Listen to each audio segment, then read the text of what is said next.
In July 1997, Elizabeth and Morgan vanished from her bookstore in Tupelo, Mississippi, disappearing without a trace after closing one hot summer evening. 23 years later, a fishing boat accidentally dragged up a submerged vehicle from the depths of Sardis Lake, revealing a blue cardigan still wrapped around bone fragments and a silver watch that had stopped at 10:42 p.m. On the passenger seat floor mat lay a gold fountain pen bearing DNA that would lead investigators to the last person anyone expected. Before we jump back in, tell us where you're tuning in from, and if this story touches you, make sure you're subscribed, because tomorrow, I've saved something extra special for you. Tupelo, Mississippi in the late 1990s was a place where neighbors knew each other's business and most folks left their doors unlocked. A small city proud of its Elvis Presley birthplace, it attracted tourists while maintaining the warm hospitality and measured pace typical of Mississippi towns. The downtown streets lined with mom-and-pop stores created a postcard image of American small-town living where crime felt distant and improbable. Within this idyllic setting, Elizabeth Morgan stood out not because she sought attention, but because of her genuine warmth. At 38, Elizabeth, Liz to those who knew her well, owned Morgan's Books, a quaint independent bookstore specializing in regional literature and rare first editions. Unmarried but far from lonely, she built her life around her passion for books and her deep connections throughout the community. Tall with auburn hair often pulled into a practical bun, Elizabeth's hazel eyes sparked whenever she discussed literature. Customers came as much for her thoughtful recommendations as for the books themselves. She had an uncanny knack for matching readers with exactly the right book, a gift that turned first-time visitors into loyal patrons. Beyond her bookstore, Elizabeth filled her life with meaningful pursuits. She volunteered weekly at the Tupelo Literary Society, organizing author events and leading discussion groups. She tended an impressive garden behind her modest white-painted bungalow, growing heirloom tomatoes and fragrant herbs that she generously shared with neighbors. On Sunday mornings, she taught children's Sunday school at First Baptist, where her animated storytelling captivated even the most restless youngsters. Elizabeth was, by all accounts, content with her quiet but purposeful life. Her schedule was predictable, her habits well established, which made what happened all the more shocking to those who knew her. July 17, 1997, began as an ordinary Thursday for Elizabeth. She opened Morgan's Books at 9 a.m. sharp, helped a university professor track down a rare William Faulkner edition, and hosted her weekly afternoon book club. Around 6 p.m., she called her sister Catherine and Jackson to chat about their upcoming weekend plans. The sisters had tickets to a folk music festival in Oxford, and Elizabeth sounded enthusiastic about getting away for a couple of days. She was completely normal, Catherine would later tell police. Talking about which authors would be signing books at the festival, wondering if we should pack a picnic. Not a hint that anything was wrong. According to the neighboring shop owners, Elizabeth kept the store open later than usual that evening. A summer reading promotion had increased foot traffic, and she mentioned to the bakery owner next door that she'd likely close around 9 p.m. to finish inventory before the weekend. Security camera footage from the bank across the street, grainy and low quality by modern standards, showed Elizabeth locking the front door of Morgan's Books at 9:17 p.m. She appeared to check the door twice, as was her habit, before walking toward the employee parking lot behind the row of stores. The camera angle didn't capture the parking lot itself. This 17-second clip would become the last confirmed sighting of Elizabeth and Morgan. When Elizabeth failed to arrive at Catherine's home in Jackson the following evening for their planned departure to the festival, concern quickly escalated to alarm. Catherine had called repeatedly throughout the day with no answer, unusual for Elizabeth, who was reliably prompt in returning calls. After the fifth unanswered call, Catherine phoned Elizabeth's neighbor, Robert Whitley, asking him to check on her sister. Whitley, a retired high school principal who had known Elizabeth for years, walked the short block to her home and found it undisturbed. Lights off, morning newspaper still in the delivery tube, mail uncollected. Her blue Honda Civic wasn't in the driveway or garage. When his knocks went unanswered, the creeping sense that something was terribly wrong prompted him to call the Tupelo Police Department. Officers Henderson and Braxton responded to the call at approximately 7:30 p.m. on July 18. Given Elizabeth's established reliability and the circumstances, they didn't dismiss it as just another adult who had decided to take off without notice. They immediately documented the untouched state of her home and began questioning neighbors. "This isn't like Liz at all," Whitley told the officers as they stood on her front porch. "In 15 years, I've never known her to miss an appointment or leave without telling someone. Something's happened to her." By the following morning, Elizabeth's disappearance was officially classified as suspicious. Officers combed through her house with her sister's permission, looking for any sign of disturbance or clues to her whereabouts. What they found, or rather, didn't find, was disturbing in its normalcy. Her bedroom was neat, bed made with hospital corners, reading glasses placed precisely on her nightstand next to a dog-eared copy of To Kill a Mockingbird. In the kitchen, a single coffee mug sat upside down on the dish rack. Her daily planner, found in her desk drawer, showed entries for the coming week, including a note about a new shipment of books due on Tuesday. Nothing suggested she had planned to leave. The only notable absence was her purse and car keys, which were missing along with her Honda Civic. Her banking and credit cards showed no activity since the afternoon before she disappeared, when she'd made a small withdrawal from the ATM near her store. Preparing and narrating this story took us a lot of time, so if you are enjoying it, subscribe to our channel, it means a lot to us. Now back to the story. The investigation intensified when officers discovered something troubling at the bookstore. The back door, which opened onto the employee parking lot, showed signs of forced entry. Though subtle, just slight splintering around the deadbolt, it was enough to suggest someone had tampered with it. Inside, the store appeared normal at first glance, but a more thorough search revealed a knocked-over display near the register and a smear of what forensics later confirmed was blood on the edge of the counter. The amount of blood was minimal, barely visible to the naked eye, but its presence transformed the case from a missing person to a potential crime scene. Forensics technicians dusted for fingerprints, finding dozens throughout the store, most belonging to customers and employees. Among them were several unidentified prints on the back door handle and cash register. 2 days into the investigation, another disturbing detail emerged. The store's phone line had been cleanly cut, not accidentally damaged. This pointed to premeditation. Someone didn't want Elizabeth to be able to call for help. More concerning still was a footprint found outside the back door, size 11 men's work boot with a distinctive tread pattern, clearly not belonging to Elizabeth, who wore women's size 7 shoes. Sheriff Raymond Colson called a press conference on July 21, officially announcing a criminal investigation into Elizabeth Morgan's disappearance. The community's concern transformed into fear as the implications sank in. If someone could target a beloved figure like Elizabeth, no one felt entirely safe. "We are pursuing all leads and asking anyone with information to come forward," Colson stated firmly, his normally affable face grave. "Miss Morgan is a valued member of our community, and we will not rest until we bring her home." The media coverage was immediate and intense. Local newspapers ran front-page stories with Elizabeth's photo, her warm smile haunting readers across northern Mississippi. Regional television stations aired special reports, interviewing friends and customers who uniformly expressed disbelief that anyone would want to harm her. As police constructed a timeline of Elizabeth's final known hours, they began interviewing everyone who might have seen her that evening. The teenage clerk at the convenience store across from the bookstore parking lot remembered seeing a dark sedan parked near Elizabeth's usual spot around closing time. He couldn't recall the make or model, just that it seemed out of place among the usual vehicles. A woman walking her dog reported hearing a sharp, brief cry around 9:30 p.m. near the bookstore, but had assumed it was just kids playing in the nearby park. In hindsight, she regretted not investigating. The investigation branched into Elizabeth's personal relationships. Though not currently dating anyone, she had ended a relationship about 8 months earlier with James Harrington, a community college professor she'd met through the literary society.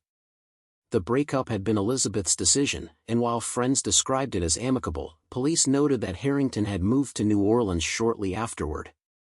They also looked closely at Richard Miller, a regular customer known for his intense interest in rare books, and possibly in Elizabeth herself. Staff members had noticed his frequent visits, often staying until closing time, engaging Elizabeth in lengthy conversations that sometimes made her visibly uncomfortable.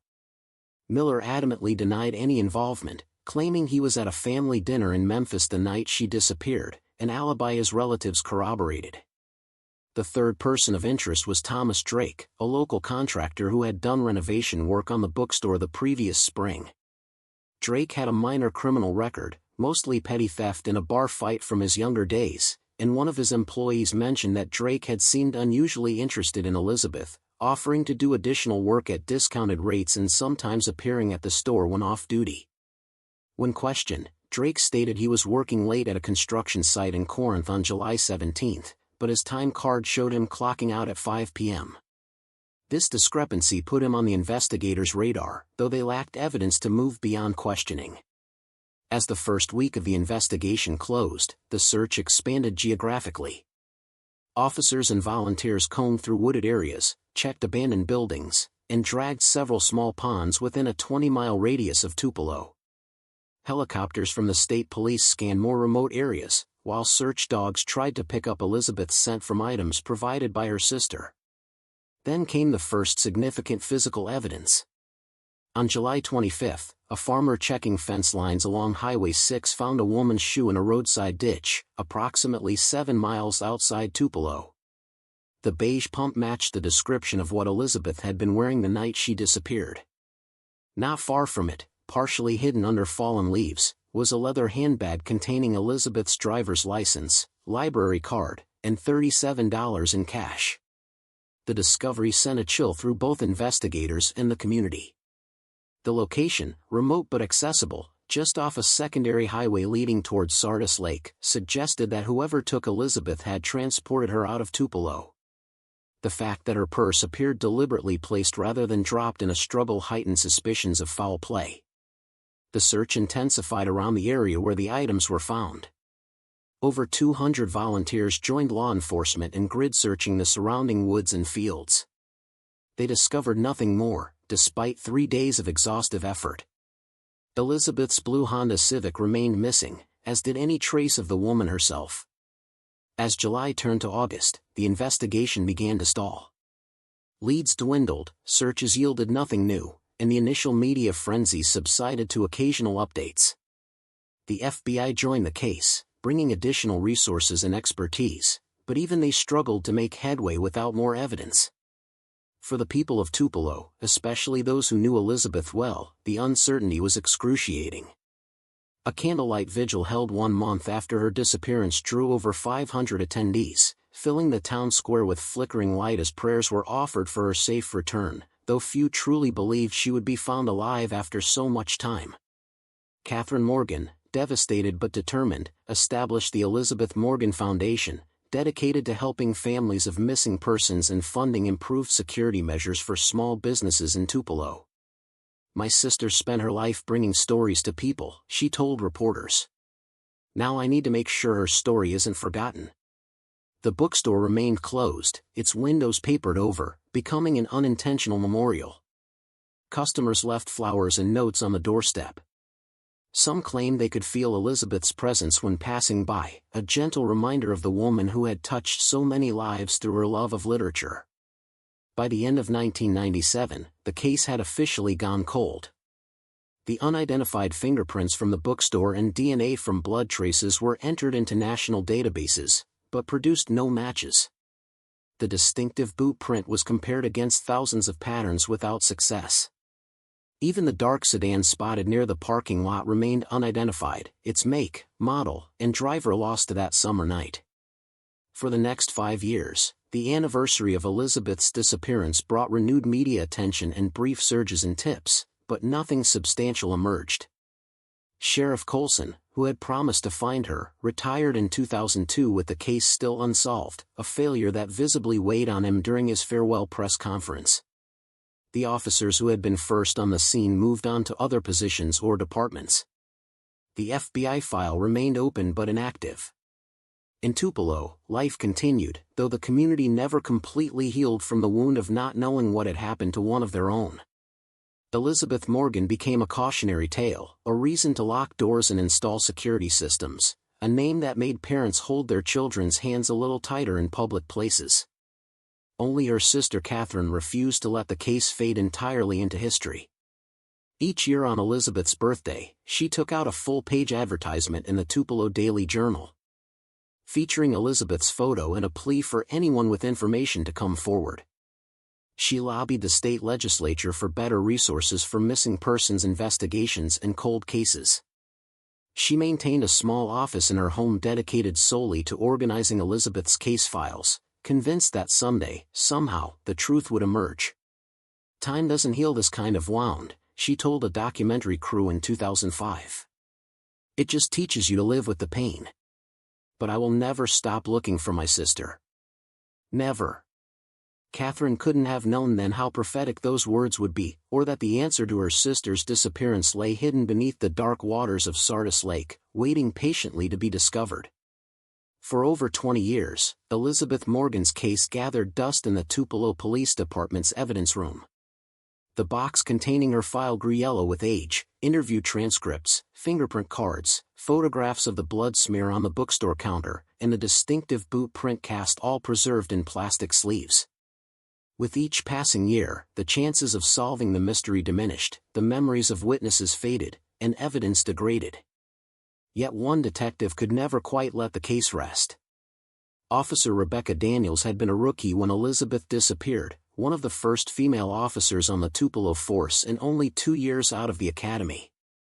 Though not officially assigned to the investigation, she had helped canvass the neighborhood and took statements from bookstore customers. The case had left an indelible impression on her. When a person vanishes without resolution, it creates a wound in a community that never fully heals, Daniels would later explain. And for law enforcement, it remains a persistent splinter under the skin of your career. By 2007, Daniels had risen to detective and gained a reputation for her meticulous attention to detail. During a department reorganization, she requested and received permission to review cold cases in her spare time. Elizabeth Morgan's box was the first she pulled from storage. Over a weekend in March, Daniels spread the contents across her dining room table, creating a timeline of Elizabeth's last known movements and the subsequent investigation. What struck her immediately was how certain promising leads had been abandoned prematurely when they yielded no immediate results. The cut phone line at the bookstore, for instance. The original investigators had noted it as evidence of premeditation, but there had been minimal follow-up on who might have had the technical knowledge or tools to make such a clean cut. The distinctive boot print outside the back door had been compared to general tread patterns but never linked to specific brands or models available in Mississippi at that time. Most significantly, Daniels noted that Thomas Drake, the contractor with the questionable alibi, had been questioned only once. His time card discrepancy had been flagged but not thoroughly investigated. And while his criminal record had been deemed minor, a deeper look revealed a troubling pattern. All his previous offenses involved boundary violations against women, including a restraining order filed by an ex-girlfriend that hadn't been discovered during the initial background check. Daniels drafted a memo to her captain requesting permission to actively reinvestigate aspects of the case.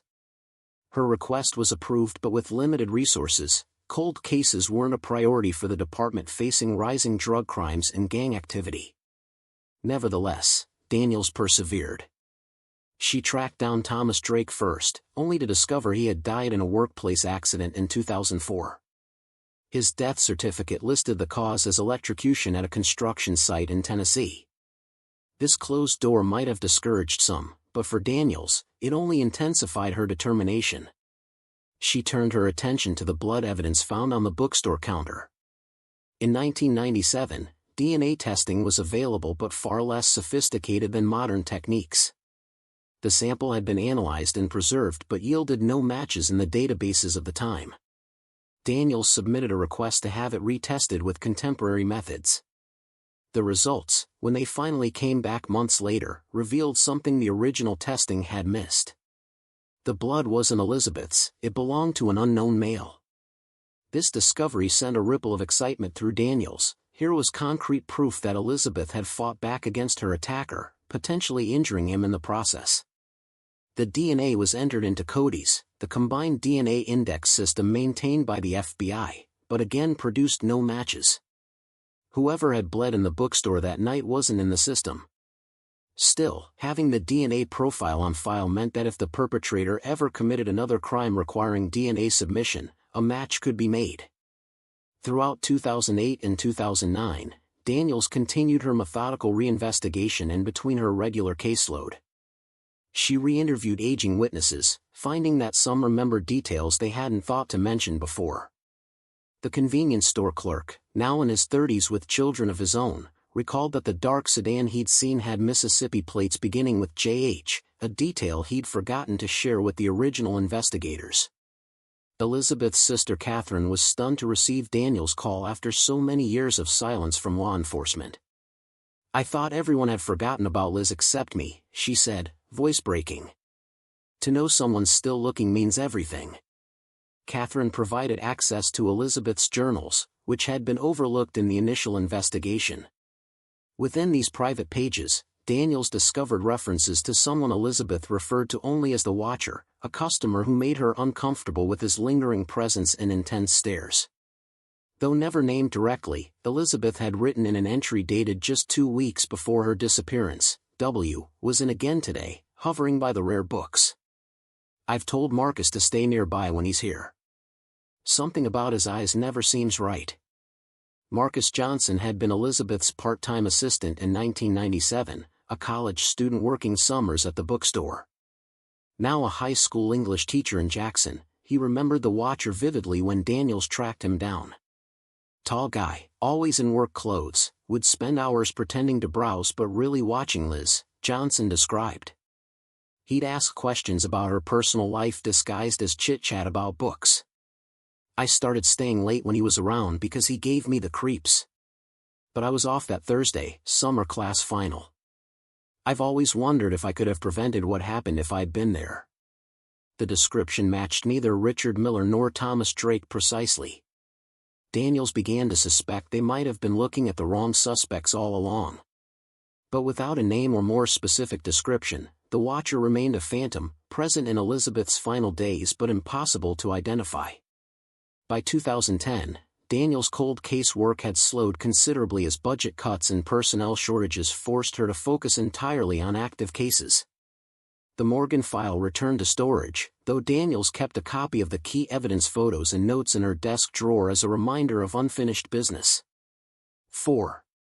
Catherine Morgan, the calendar continued its relentless march.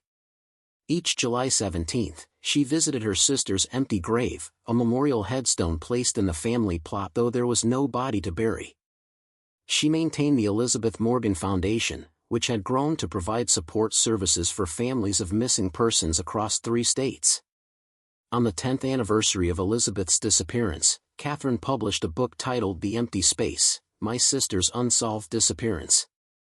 The memoir detailed not just the investigation but the profound impact of living with unresolved grief, the birthdays, holidays, and ordinary moments forever marked by absence. The book reignited public interest in the case. A chapter devoted to the Watcher prompted several former customers to contact Catherine with their own recollections of a man fitting the description. Though the details varied, some remembered him as blonde, others as dark-haired, some recalled a beard, others clean-shaven. A composite began to form of a man in his 30s or early 40s, usually wearing work boots and a navy jacket regardless of weather, who spent hours in the store watching Elizabeth while pretending to read. In 2012, a true crime podcast series featured the Morgan case in a 3-part episode. The hosts interviewed Catherine, Detective Daniels, and several original investigators, presenting a comprehensive timeline and exploring various theories. The podcast reached a national audience, generating new tips, most speculative or mistaken, but a few containing potentially valuable information. One listener, a retired bookstore owner from Oxford, recalled a customer who had frequented her store asking detailed questions about Elizabeth Morgan shortly after her disappearance. He seemed morbidly fascinated, she told the podcast hosts in a follow-up episode. Said he was writing an article about the case, but never took notes. Asked if I knew her personally, what her routines were. It didn't strike me as journalistic curiosity, more like obsession. The woman couldn't recall the man's name but remembered he drove a dark Buick sedan and mentioned working in construction. This description, combined with the JH license plate fragment and the work boots, pointed increasingly towards someone like Thomas Drake, except Drake had been verified to be elsewhere during at least one of the Oxford bookstore visits. In 2014, another potential lead emerged when a prison inmate in Louisiana claimed his former cellmate had boasted about getting away with the Mississippi bookstore lady. Daniels traveled to interview him, only to determine the story was fabricated in hopes of receiving sentencing consideration. Such false leads were common in high-profile cold cases, each requiring valuable investigative resources to disprove. The Morgan case suffered another setback when a flood damaged part of the evidence storage facility in 2015. Though most of Elizabeth's file remained intact, water damage affected some of the original fingerprint cards, rendering them unusable for modern analysis techniques. Throughout these years, technological advances continued to transform investigative capabilities. The crude security camera footage from 1997 was enhanced using digital restoration techniques, providing a clearer image of Elizabeth's final known moments. Facial recognition software was applied to archived footage from nearby businesses in hopes of identifying the watcher, though the limited quality of 1990s surveillance systems hampered these efforts. In 2016, Catherine Morgan appeared on a national morning show to mark what would have been Elizabeth's 57th birthday. The segment included a digitally aged photograph showing how Elizabeth might look after nearly 2 decades, lines at the corners of her eyes, silver threads in her auburn hair, but still recognizably the woman who had vanished from Tupelo. "I still catch myself picking up the phone to call her when I find a book I know she'd love," Catherine told the interviewer, her voice steady despite the pain evident in her eyes. "The hardest part isn't just losing her, it's the not knowing. Did she suffer? Is she at peace? Is her killer still out there, perhaps hurting others?" The interview prompted a resurgence of interest in the case. Detective Daniels, now approaching retirement herself, used the momentum to secure funding for new DNA analysis of the blood sample using advanced techniques unavailable during previous tests. The sample was sent to a specialized lab that could extract more genetic information from degraded evidence. The results revealed Y chromosome markers indicating a paternal family line, information that couldn't identify an individual but could potentially eliminate suspects or confirm family connections if comparative samples became available. Though not immediately useful, the data was carefully documented for future reference. In January 2018, a technological breakthrough revolutionized cold case investigations nationwide. Genetic genealogy, a technique using commercial DNA databases to identify criminals through family matches, had successfully identified the Golden State Killer after decades of dead ends. Law enforcement agencies across the country began reviewing unsolved cases with preserved DNA evidence to determine if this new approach might be applicable. For Detective Daniels, now in her final year before retirement, the Morgan case immediately came to mind. The blood sample found in the bookstore had yielded a complete DNA profile that remained unmatched in Cody's. With permission from her superiors and funding from the Elizabeth Morgan Foundation, she submitted the sample to a genetic genealogy service. The process was time-consuming. Analysts created a genetic family tree, identifying distant relatives who shared DNA segments with the unknown subject. By tracing these connections back through public records, birth certificates, marriage licenses, obituaries, and social media, they gradually narrowed the field of possible identities. Meanwhile, in a seemingly unrelated development, 2 recreational fishermen made an unusual catch at Sardis Lake in March 2018. Their boat's anchor snagged on something heavy beneath the surface near an area locally known as Devil's Drop, a deep section of the lake rarely frequented due to dangerous underwater currents. Using their depth finder and a makeshift grappling hook, they discovered what appeared to be a vehicle submerged under nearly 30 feet of water. The men reported their finding to the Lafayette County Sheriff's Department, which dispatched a diving team to investigate. Weather conditions and the lake's poor visibility delayed the operation for several days. When divers finally reached the submerged vehicle, they confirmed it was an older model Honda Civic, heavily deteriorated after more than 2 decades underwater. The license plate, though corroded, was recovered and traced to Elizabeth Morgan's missing vehicle. News of the discovery electrified both the community and the investigation team. The car was carefully raised from the lake bed, water pouring from its rusted frame as it emerged into sunlight for the first time in 20 years.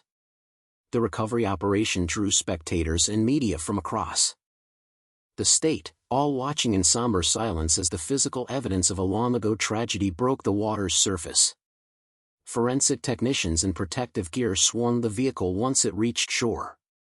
Inside, they found what everyone had feared but expected: human remains. Bone fragments lay scattered across the back seat, alongside a decayed blue cardigan sweater that Catherine Morgan identified as her sister's favorite.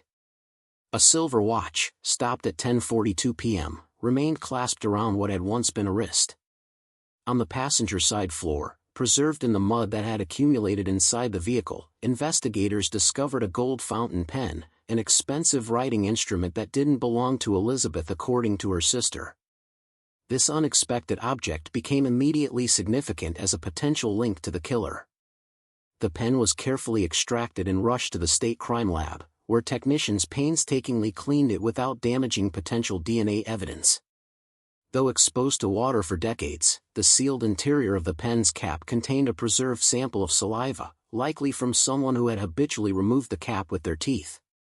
This tiny trace of human biology, protected from the lake water and preserved by the cold depths, yielded a partial DNA profile. When compared to the blood sample from the bookstore counter, it was a perfect match. "We've got him," Daniels told Catherine Morgan over the phone, her voice tight with emotion. "Whoever attacked your sister in the bookstore left both blood on the counter and his pen in her car. Now we just need a name." The timing couldn't have been more fortuitous. Just 1 week after the car's recovery, the genetic genealogy results arrived. The unknown DNA profile showed connections to several Mississippi families, primarily clustered around Pontotoc County, just west of Tupelo. The analysts had traced the lineage to 3 brothers from the Henderson family, all of whom would have been in their 30s when Elizabeth disappeared. One brother had died in a hunting accident in 1992, eliminating him as a suspect.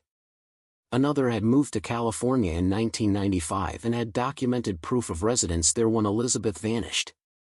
The third brother, however, presented a compelling candidate: Howard Henderson, born 1959, who had worked as an electrician and general contractor throughout northern Mississippi in the 1990s. Daniels pulled Henderson's driver's license records and found he had owned a dark blue Buick sedan registered with a plate beginning with JHR in 1997. More significantly, his work history showed he had been employed by the same construction company as Thomas Drake for a 3-month period in early 1997, the same company that had renovated Elizabeth's bookstore.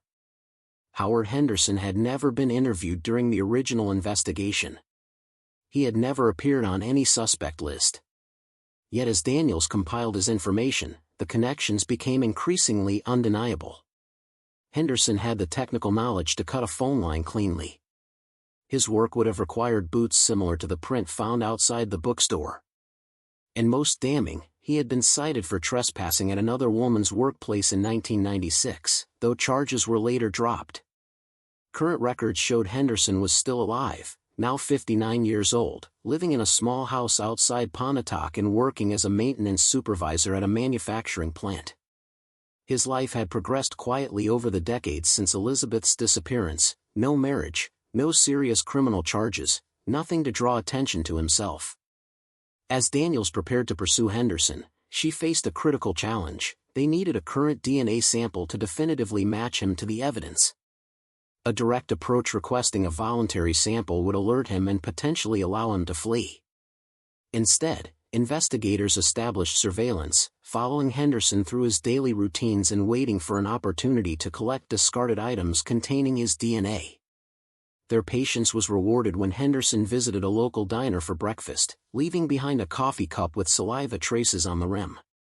The cup was legally collected after Henderson departed and rushed to the lab for comparison. The results confirmed what the genetic genealogy had suggested: Howard Henderson's DNA matched both the blood from the bookstore counter and the saliva from the fountain pen. 21 years after Elizabeth Morgan vanished, science had finally put a name to her killer. On April 17, 2018, Howard Henderson was arrested as he arrived for his shift at the manufacturing plant. He offered no resistance, seeming almost relieved as the officers recited his Miranda rights. In the interview room at the Pontotoc County Sheriff's Department, facing Detective Daniels across a scarred metal table, Henderson simply nodded when presented with the evidence against him. "I wondered when you'd find that car," he said quietly, his first acknowledgement of involvement in a case that had haunted Mississippi for over 2 decades. For Catherine Morgan, watching from behind the one-way glass, the moment brought a complex wave of emotions: vindication, grief, and a strange sense of emptiness where the question mark of her sister's fate had lived for so long. The mystery that had consumed more than half her life was finally approaching resolution. The man who had taken Elizabeth was no longer a shadow or a theory but a flesh-and-blood human sitting just a few feet away. The truth she had sought for 21 years was about to emerge, but as with so many long-sought answers, it would bring pain alongside closure. In the sterile interview room of the Pontotoc County Sheriff's Department, Howard Henderson sat with a peculiar stillness. At 59, his once dark hair had grayed completely, deep lines etching his weather-worn face. The man Detective Daniels had pursued through genetic genealogy and decades-old evidence looked remarkably ordinary, neither the monster she had imagined nor particularly menacing. "I'd like to tell my side of it," Henderson said after nearly an hour of silence following his initial acknowledgement. "Not to excuse anything. Just so her family knows what happened." The subsequent confession, recorded on video and meticulously transcribed, revealed a tragedy born of obsession. Henderson had first encountered Elizabeth Morgan in January 1997 when the construction company sent him to install new lighting fixtures at her bookstore. What began as casual conversation quickly developed, at least in Henderson's mind, into something deeper. "She remembered what books I liked," he explained, voice barely above a whisper. "Nobody ever paid attention to me like that before. She'd set aside things she thought I'd enjoy. But she wasn't interested in me the way I wanted." Henderson described returning to the bookstore repeatedly after the renovation was complete, spending hours browsing while watching Elizabeth interact with other customers. His fixation intensified when he overheard her discussing weekend plans with her sister on the phone, plans that included meeting an author Henderson admired at the Oxford Festival. "I convinced myself it was a sign," he said, eyes fixed on the table. "That we were meant to talk about books somewhere else, away from the store. I just needed to make her listen."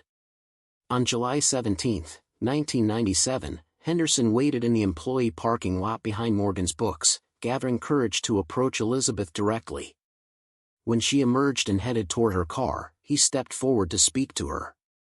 Her polite but firm rejection, telling him she was in a hurry and suggesting he visit during regular business hours, triggered something that Henderson himself described as a kind of blackout.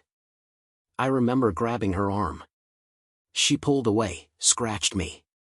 That's when I hit her," Henderson recounted, touching his cheek where Elizabeth's nails had left marks that explained the blood found on the counter when she had fought back inside the store. "She stopped moving. I panicked. Put her in her own car. Drove toward the lake. I just wanted to talk to her, to make her understand. I never meant to kill her." According to Henderson, Elizabeth had regained consciousness during the drive, attempting to escape when he stopped at an intersection. The struggle that followed resulted in fatal injuries. Afterward, Henderson drove to Sardis Lake, weighted the vehicle, and pushed it into the deep water off an isolated boat ramp after dark. "I took her cardigan to clean up some blood. Must have dropped my pen. Wasn't thinking straight," he explained, filling in the details that matched the evidence discovered in the submerged car. The gold fountain pen had been a gift Henderson had brought that night, intending it for Elizabeth, a gesture he believed would demonstrate his appreciation for literature and forge a connection between them. Instead, it became the physical evidence that would eventually link him to the crime. After disposing of the car, Henderson had walked nearly 7 miles along dark country roads before reaching a truck stop where he called a friend to pick him up, claiming his vehicle had broken down. The friend, now deceased, had never connected Henderson to the disappearance that would dominate local news in the following days. For Catherine Morgan, watching the confession unfold was both devastating and cathartic. The brutal details of her sister's final moments were excruciating to hear, yet the fog of uncertainty that had shrouded her life for 21 years was finally lifting. The nameless fear that had lived in her imagination, that Elizabeth might have suffered prolonged torture or remained alive somewhere in captivity, was replaced with the grim but conclusive knowledge of what had actually occurred. It was quick, she later told a victim advocate who sat with her throughout the process. That's the only mercy in all of this, that she didn't suffer long. News of Henderson's arrest and confession spread rapidly through Tupelo and surrounding communities. Residents who had lived with the shadow of the unsolved case for decades experienced a collective sense of closure mingled with renewed grief. Many expressed shock that the perpetrator had been living just 30 minutes away all this time, going about his daily life while Elizabeth's family endured years of uncertainty. For Detective Daniels, the resolution brought professional vindication but also a profound emotional response. "Cold cases get under your skin," she explained at a press conference announcing the arrest. "They become part of who you are as an investigator. Elizabeth Morgan has been with me for my entire career, and bringing her killer to justice feels like fulfilling a promise I made to her 21 years ago." The prosecution moved forward methodically, building an airtight case against Henderson. Beyond his confession, the evidence was overwhelming: the DNA match from both the bookstore blood sample and the fountain pen, the timeline confirming his presence near the bookstore on the night of the disappearance, and the recovery of Elizabeth's vehicle and remains from precisely the location he had described. In October 2018, Howard Henderson pleaded guilty to second-degree murder, accepting a plea agreement that spared Catherine Morgan the ordeal of a trial. He was sentenced to 40 years in Mississippi State Penitentiary, effectively a life sentence given his age. The plea hearing provided Catherine her opportunity to address her sister's killer directly through a victim impact statement. Standing at the podium, photographs of Elizabeth displayed on easels nearby, she spoke with composed dignity that belied her inner turmoil. "For 21 years, I've lived with a gaping hole where my sister should have been," she began, her voice steady despite the tears that slipped down her cheeks. "I've missed sharing books with her, calling her when I need advice, seeing her at family gatherings. You didn't just take Elizabeth's life that night, you stole decades of memories we should have made together." Catherine described milestones Elizabeth had missed: their parents passing, nieces and nephews growing up, the changes in their beloved Tupelo, and the constant ache of her absence during holidays and family celebrations. "Elizabeth was kind to you," she continued, looking directly at Henderson for the first time. "She remembered your book preferences, set aside titles she thought you'd enjoy. That was who she was: thoughtful, considerate, always making others feel valued. And you mistook basic human decency for something else, something that gave you the right to decide her life wasn't worth living." The courtroom remained silent as Catherine concluded her statement with words that resonated far beyond the walls of the courthouse. "I don't forgive you. I may never forgive you. But I refuse to let hatred consume the rest of my life the way obsession consumed yours. Elizabeth deserves better than that. So does her memory. So do I." Henderson, who had kept his head bowed throughout her address, finally raised his eyes to meet Catherine's. "I'm sorry," he said quietly. "I know it means nothing, but I am sorry." The judge, visibly moved by the exchange, delivered a statement before pronouncing the agreed-upon sentence. "This case reminds us that justice delayed is not necessarily justice denied," he observed. "It also demonstrates that advances in scientific methods can reach back through time to solve crimes once thought unsolvable. Mr. Henderson, you have lived free for 21 years while Ms. Morgan's family has lived in torment. That ends today." The resolution of Elizabeth Morgan's case generated renewed interest in other cold cases across Mississippi and neighboring states. Law enforcement agencies began reviewing unsolved homicides and disappearances with preserved DNA evidence, hoping to apply the same genetic genealogy techniques that had finally identified Henderson. For families living with the agony of unresolved cases, the Morgan investigation offered something precious: hope. If Elizabeth's killer could be found after more than 2 decades, perhaps their loved ones might also receive justice, regardless of how much time had passed. The Elizabeth Morgan Foundation shifted its focus to advocating for and funding genetic genealogy analysis in cold cases, particularly those involving missing women. Catherine established a scholarship for forensic science students specializing in DNA analysis, ensuring that her sister's legacy would continue through advances in the very technology that had solved her case. Detective Rebecca Daniels retired from the Tupelo Police Department in December 2018, her career concluding with the resolution of the case that had defined it. At her retirement ceremony, she was presented with a special commendation for her persistence in pursuing justice for Elizabeth Morgan. Some people might call it obsession, Daniels acknowledged in her acceptance speech. But I prefer to think of it as commitment.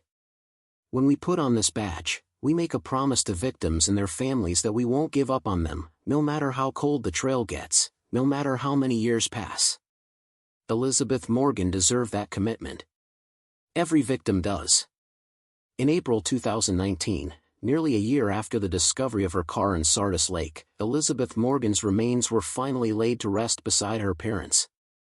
The funeral service, delayed until after legal proceedings concluded, drew hundreds of attendees, former customers from the bookstore, authors she had hosted for signings, friends who had kept her memory alive, and community members who had never met her but had lived with her story for decades. The church overflowed, forcing many to stand outside listening to the service through speakers. Tables in the foyer displayed photographs of Elizabeth throughout her life, along with some of her favorite books and pottery pieces she had created. It was, as Catherine described it, not just a funeral, but a celebration of who she was and the lives she touched. During the eulogy, Catherine shared stories of her sister's kindness, her passion for literature, and her ability to find the perfect book for any reader who entered her store. She recounted Elizabeth's dream of someday writing her own novel, a goal cut short by her untimely death. Elizabeth believed in the power of stories, Catherine told the gathered mourners. She believed they could bridge divides, offer comfort in dark times, and help us make sense of our own lives. In a way, her story has done all of those things for our community. It has shown us the worst of humanity in the violence that took her from us, but also the best in how we've supported each other through decades of uncertainty. The most moving moment came when Marcus Johnson, Elizabeth's former assistant who had worried about not being present the night she disappeared, stood to speak. Now a middle-aged English teacher, Johnson described how Elizabeth had encouraged his love of literature and supported his education. "I've spent 21 years wondering if I could have saved her if I'd been at the store that night," he admitted, voice breaking. "But Detective Daniels helped me understand something important. Elizabeth wouldn't want me carrying that burden. She'd want me passing on my love of books to my students, just as she passed it on to me." Johnson revealed that he had established a reading program in Elizabeth's name at his high school, creating a legacy that would continue introducing young people to literature for generations to come. After the burial, Catherine invited attendees to Tupelo's Central Park, where the city had dedicated a reading garden in Elizabeth's memory. Bookshelves housed in weather-resistant cabinets offered free books to anyone who wished to sit on the benches beneath flowering magnolia trees. A bronze plaque bore a simple inscription, "Elizabeth Morgan's Reading Garden, where stories live forever." The garden became a beloved community space, especially popular with young families whose children would never know the fear that had once gripped Tupelo following Elizabeth's disappearance. Catherine often volunteered there, helping maintain the bookshelves and occasionally reading aloud to gathered children, channeling her sister's animated storytelling style. In the years that followed, the impact of Elizabeth's case continued to ripple outward. The techniques used to identify Howard Henderson were applied to other cold cases, resulting in arrests and convictions that had once seemed impossible. Catherine Morgan became a respected advocate for victims' families, offering guidance and support to those navigating the complex emotions of cases finally solved after decades of uncertainty. Detective Daniels, though retired, continued consulting on cold cases, bringing her experience and insight to investigations that might otherwise have remained dormant.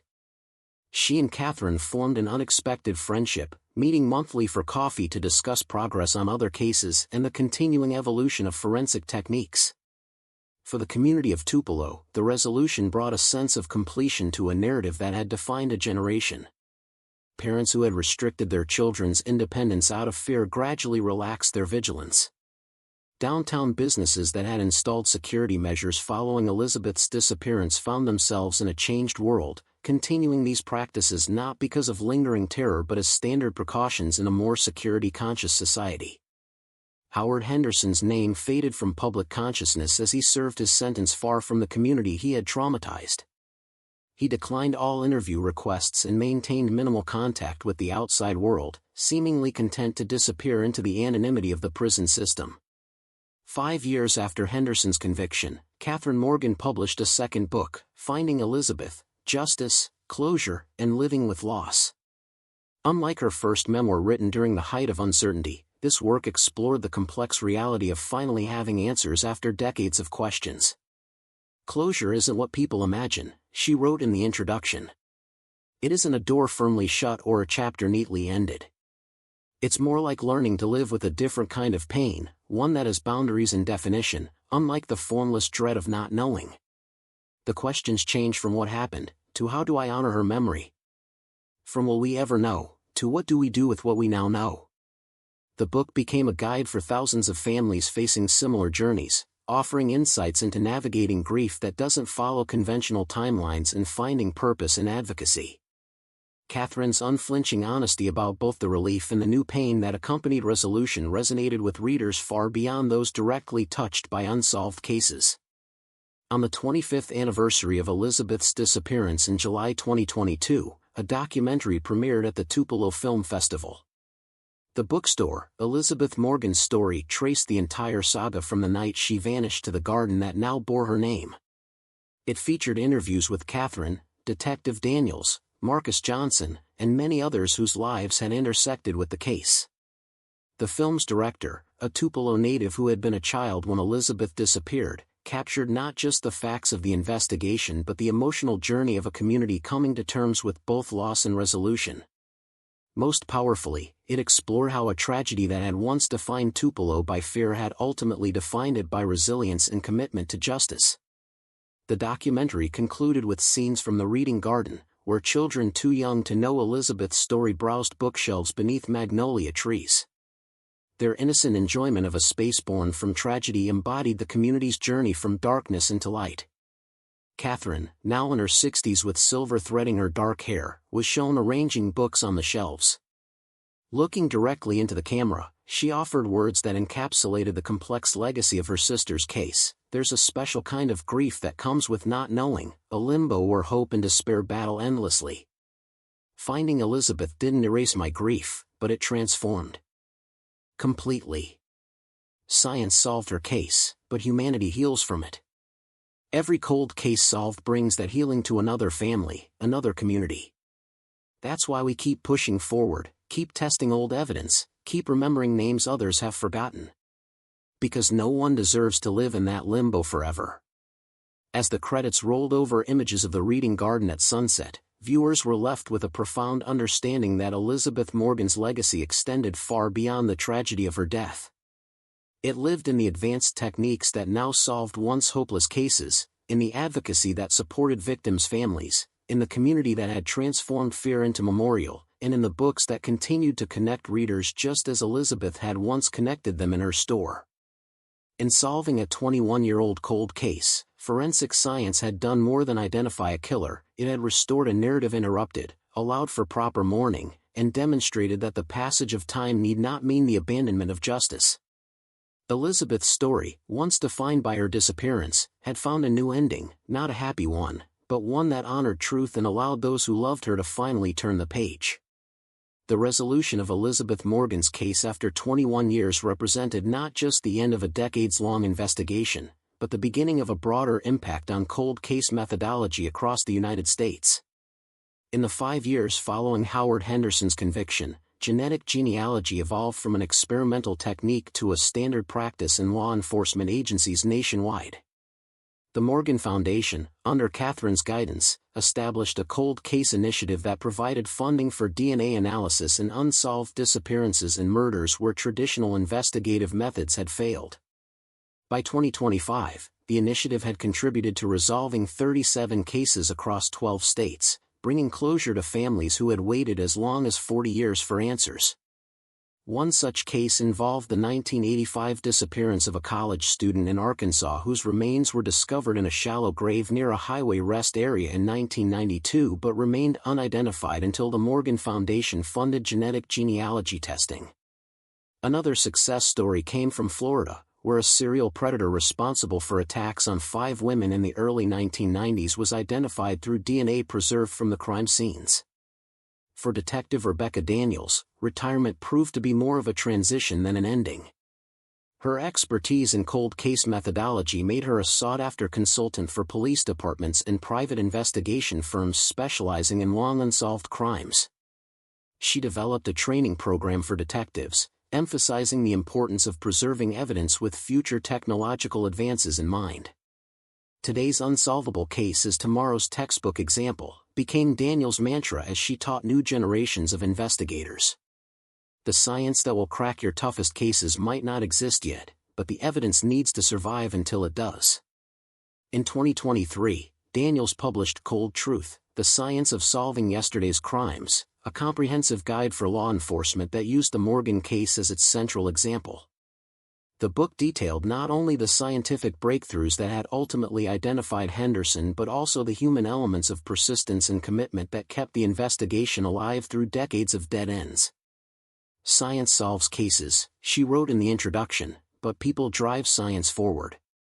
Every DNA sample sits in storage until someone decides it deserves another look with new technology. Every family waits in limbo until someone champions their cause. The relationship between scientific advancement and human determination is what ultimately brings justice in these long-dormant cases." The book became required reading in criminal justice programs throughout the Southeast, ensuring that Elizabeth Morgan's case would continue educating future investigators long after those who had worked directly on it had retired. For the community of Tupelo, the years following Henderson's conviction brought a gradual healing. The bookstore that had stood empty for so long, a physical reminder of tragedy, was finally reopened in 2024 as Morgan and Company Books, a joint venture between Catherine and Marcus Johnson, Elizabeth's former assistant. The renovation preserved elements of the original store while creating a bright, welcoming space that honored Elizabeth's memory without being defined by the tragedy that occurred there. A reading nook in the rear featured a wall of photographs documenting the store's history, including images of Elizabeth with authors she had hosted and customers she had served. The decision to reclaim the space rather than continuing to treat it as a site of trauma represented a significant psychological shift for both Catherine and the broader community. "For too long, this building has been associated only with loss," Catherine explained at the grand reopening ceremony. "But before that night, it was a place of joy, discovery, and connection through literature. Elizabeth would want us to restore that legacy." The store quickly became not just a successful business but a cultural touchstone for Tupelo, a physical manifestation of the community's resilience and determination to define itself by more than its darkest chapter. Book clubs gathered in the expanded event space, children sprawled on colorful rugs during story time, and the cafe served coffee in mugs bearing Elizabeth's favorite literary quotes. Most poignantly, Morgan and Company Books established an internship program for students interested in literature and bookselling, creating opportunities reminiscent of the position Marcus Johnson had once held. Each in turn received mentorship not only in the business aspects of bookselling but also in Elizabeth's philosophy of connecting readers with stories that would resonate with them personally. Elizabeth believed finding the right book at the right moment could change a life, Catherine often told the interns during their orientation. "That's not just selling books, it's creating possibility." The broader impact of the Morgan case extended to criminal justice policy reforms across Mississippi. Catherine's advocacy, bolstered by the public attention following Henderson's conviction, led to the establishment of the Mississippi Cold Case Unit in 2022, a dedicated state-level investigative team focusing exclusively on unsolved homicides and disappearances more than 5 years old. The unit, funded through a combination of state budget allocations and grants from organizations including the Morgan Foundation, represented a significant shift in how law enforcement allocated resources. Rather than allowing old cases to languish while investigators focused on current crimes, the specialized team ensured that cold cases received continuous attention from experienced detectives trained in the latest forensic techniques. Within its first 3 years of operation, the Mississippi Cold Case Unit resolved 18 previously unsolved cases, some dating back to the 1970s. Each resolution brought not only justice to victims and closure to families but also valuable intelligence about criminal patterns and behaviors that informed current investigations. The unit's success inspired similar initiatives in neighboring states, creating a regional network of cold case specialists who shared resources, expertise, and database access. By 2025, this collaborative approach had identified 3 serial offenders whose activities had crossed state lines, connecting seemingly unrelated crimes through DNA evidence and behavioral analysis. The psychological impact of these resolutions extended far beyond the families directly involved.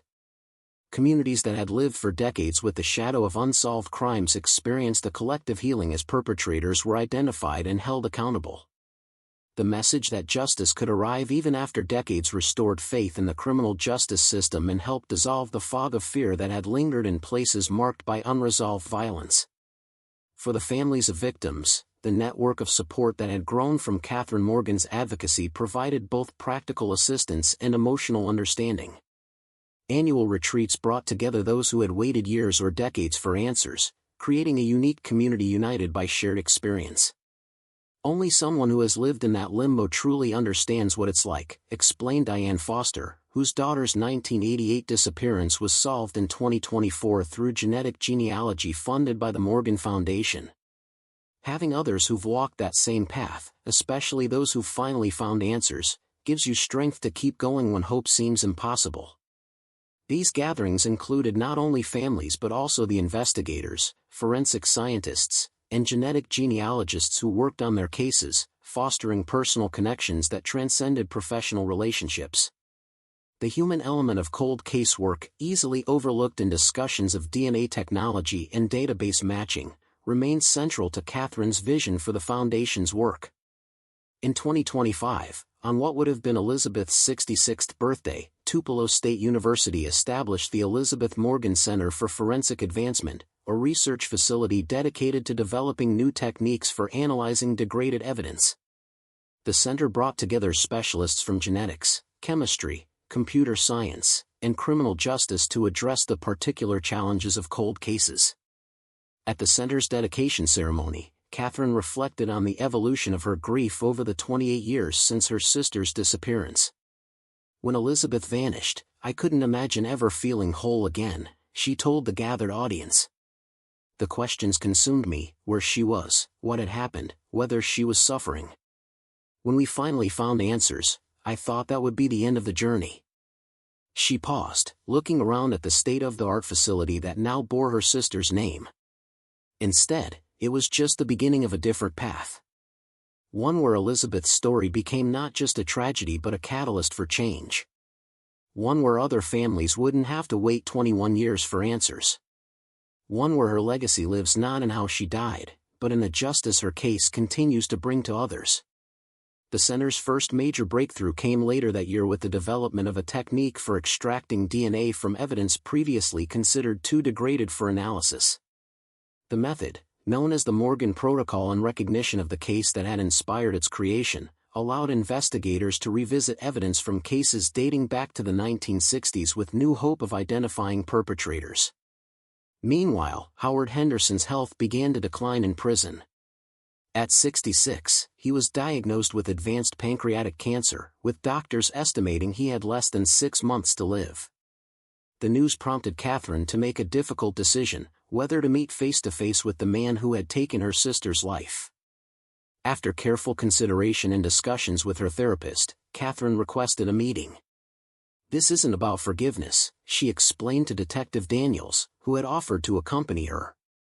"It's about reclaiming the narrative completely. I don't want any questions left unanswered when he's gone." The meeting took place in the prison infirmary, where Henderson was confined to a bed, his once imposing frame withered by disease and age. Catherine sat beside him, Daniels standing protectively nearby, as Henderson struggled to sit up. "I didn't expect you to come," he said, his voice thin and raspy. "I didn't expect to want to," Catherine replied honestly. "But there are things I need to know that only you can tell me." For the next hour, Catherine asked questions she had carried for decades: whether Elizabeth had been conscious during the drive to the lake, whether she had said anything, whether she had known what was happening to her. Henderson answered with what appeared to be complete honesty, filling in the final gaps in the narrative that had defined Catherine's life for so long. As the meeting concluded, Catherine stood to leave but paused at the door. "I won't say I forgive you," she said, echoing her words from the courtroom years earlier. "But I'm not carrying the weight of hating you anymore.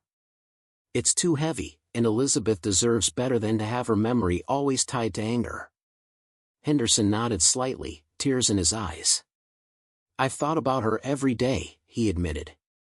"About who she might have become, about all the lives I damaged that night. I know it means nothing now, but I am truly sorry." Catherine looked at him steadily. "It doesn't change anything," she agreed. "But I believe you. And that's something I didn't expect to say." She left the prison with a sense of completion she hadn't anticipated. The meeting had provided neither the catharsis of forgiveness nor the vindication of continued rage, but something more nuanced, a recognition of the full humanity of both victim and perpetrator, and the tragic intersection of their lives that had altered so many others. Henderson died 3 months later, his passing noted briefly in local papers and quickly forgotten. Catherine received the news with a complex mixture of emotions: relief that the final chapter had closed, sadness for the waste of multiple lives, and a renewed appreciation for the importance of the work she continued through the foundation. In the fall of 2025, the Elizabeth Morgan Center hosted an international symposium on cold case resolution, bringing together experts from around the world to share advances in forensic science, genetic genealogy, and investigative methodology. The gathering represented the culmination of a journey that had begun with one family's refusal to let a loved one be forgotten. Detective Daniels, now 70 and walking with the assistance of a cane, delivered the keynote address.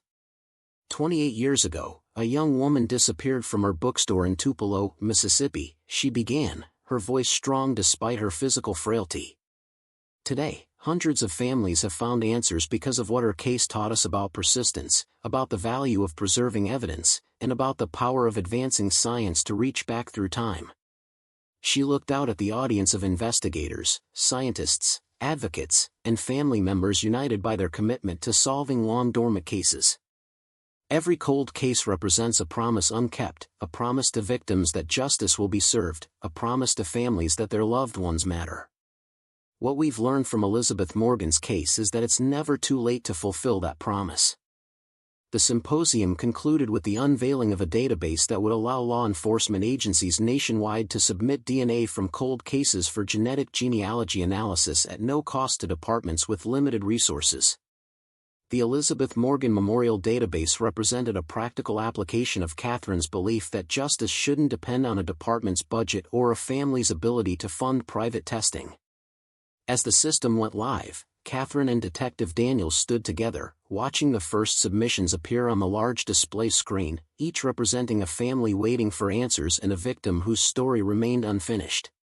The names and case numbers scrolling across the screen came from departments large and small, urban and rural, spanning decades of unsolved crimes united by the common thread of preserved DNA evidence. "This is Elizabeth's true legacy," Catherine said softly. "Not just her own case being solved, but all of these. Everyone deserves what we finally got, the truth, however painful it might be." Daniels nodded, her eyes on the growing list of cases. "The truth is never really cold," she observed. "It just waits for the right moment to be discovered." For the community of Tupelo, the transformation from a place defined by an unsolved tragedy to a center of innovation in resolving such cases represented a profound journey of collective healing. Children who had once been kept close to home out of lingering fear now grew up knowing their town not as the site of a horrific cold case, but as the birthplace of methodologies that brought resolution to families across the country. Morgan and Company. Books thrived, expanding to open a second location in Oxford that specialized in true crime literature and hosted writing workshops for aspiring authors in the genre. Marcus Johnson, now the primary operator of both stores, ensured that each book about unsolved cases included information about the Morgan Foundation's resources for families seeking answers. Catherine, approaching 70 but still energetic in her advocacy, divided her time between the foundation's work and enjoying the life that had been on hold during the decades of uncertainty. She traveled extensively, pursued photography as a hobby, and doted on her great-nieces and nephews, building the kinds of memories and connections that had been denied to Elizabeth. On the 30th anniversary of Elizabeth's disappearance in 2027, Catherine published her third and final book about her sister's case. Unlike her previous works focused on the investigation and its resolution, Elizabeth Beyond the Case explored who her sister had been beyond the identity of victim, her dreams, her quirks, her favorite books and music, the daily kindnesses that had made her beloved in the community. For too long, Elizabeth has been defined by how she left us rather than how she lived among us, Catherine wrote in the preface. This book is my attempt to restore the fullness of her humanity, to ensure that when people hear her name, they think first of the vibrant woman who connected readers with stories they loved, who taught children to see magic in words, who found beauty in both literature and life. The book became a template for other families seeking to reclaim their loved ones' narratives from the sensationalism often associated with true crime. It demonstrated how healing could continue even decades after legal resolution, through the conscious choice to celebrate a life rather than remaining defined by its ending. In the reading garden dedicated to Elizabeth's memory, now matured with towering magnolias and lush flowering shrubs, Catherine hosted a small gathering to mark the book's release. Attendees included Detective Daniels, Marcus Johnson, and others who had been part of the long journey from mystery to resolution to legacy. As twilight settled over the garden, casting long shadows across paths lined with bookshelves, Catherine raised a glass in toast. To Elizabeth, she said simply. Not the case, not the tragedy, but the sister who loved books and pottery and Sunday morning pancakes. The woman whose life, not death, changed all of ours. The group responded in kind, their glasses catching the last golden light of day. In that moment, the transformation was complete, from a community haunted by an unsolved disappearance to one that had learned to honor memory without being imprisoned by loss, to seek justice without being consumed by vengeance, to recognize that even the darkest chapter could lead to profound and lasting change. As night fell fully, the garden's solar lights illuminated the paths, creating pools of gentle radiance that guided visitors through the darkness. Like the scientific advances that had finally brought Elizabeth's case to resolution, these lights represented humanity's persistent effort to create clarity where once there had been only shadow, a fitting metaphor for a community and a family that had refused to let time diminish their commitment to truth. Up next, you've got two more standout stories right on your screen. If this one hit the mark, you won't want to pass these up. Just click and check them out. And don't forget to subscribe and turn on the notification bell so you don't miss any upload from us.